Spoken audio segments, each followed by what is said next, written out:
This was where we previously left our assembly. We completed the first stage of the Lego instructions.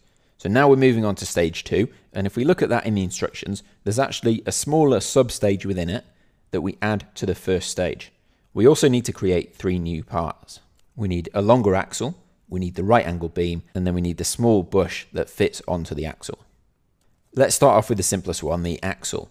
If we look at the parts closely, we've actually already created the axle shape that we used in the first stage. We just need to increase the length of it for this version. So what we can do is create a configuration within the axle part. This allows you to have multiple versions of the same part within one single part file. To get started with this, let's open the existing axle file, the one that's 3 long. So you can click on it in the assembly and press open, or you can just open it directly from where it's saved on your computer. So this is the axle that we've already made. It's 3 bricks long. We now need a version of this that's 6 bricks long. It doesn't really make sense to make an entirely new part because the only thing that's going to change is the length. Instead, this is a great example of when you can use configurations. To make the configurations, first we need to go to the configuration manager. That's this tab up here. So click on the configuration manager tab, and we've got one default configuration under there. That's just a standard part. Every part starts with one default configuration. Before we add any new configurations, let's rename this default one. You can do this by doing a slow double click on the name where it says default, and let's just call that 3 long. We still just have that one single configuration, we've just changed the name of it. The next thing that we need to do is add a second configuration for the longer axle. You can do this by right clicking where it says axle, where the file name is, and then pressing add configuration. First we need to give a name to the configuration, so let's call it 6 long and press OK. Now we can see we've got 2 configurations, and you can select which one is active just by double clicking on the name. At this stage, both of our configurations are exactly the same, so changing between them won't actually change how the model looks. What we need to do now is go into the 6 configuration and adjust some of the parameters to make it different from the 3 configuration. So double click on the 6 configuration to make sure it's active, then let's go back to the design tree and we can adjust some parameters. The only thing that we need to change is the length of the axle.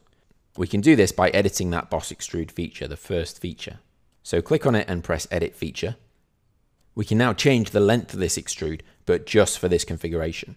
So before you actually change anything, let's go down here to the bottom and let's change from all configurations here to this configuration. That means any changes we make to the length or anything else in the extrude here will only apply to this configuration that we're currently in. We can then adjust the length here. So let's change this length to 47.5 millimeters. And then make sure you've got this configuration selected and press OK. So now we have that longer axle there. And if we now go back to the configuration manager and we double click on the 3 configuration, we should see that the 3 axle is shorter, and then we can double click on the 6 and the 6 axle is longer. This is a really great way to save time by having different versions of the same part within one single part file. The final thing that we're going to do is just change the appearance of that longer axle so that it matches the real life part.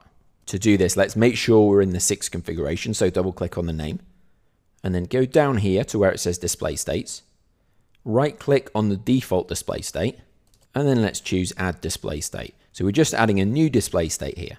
We now have 2 display states, the original default one and the new one we've just added. Let's right click on that new one and press properties.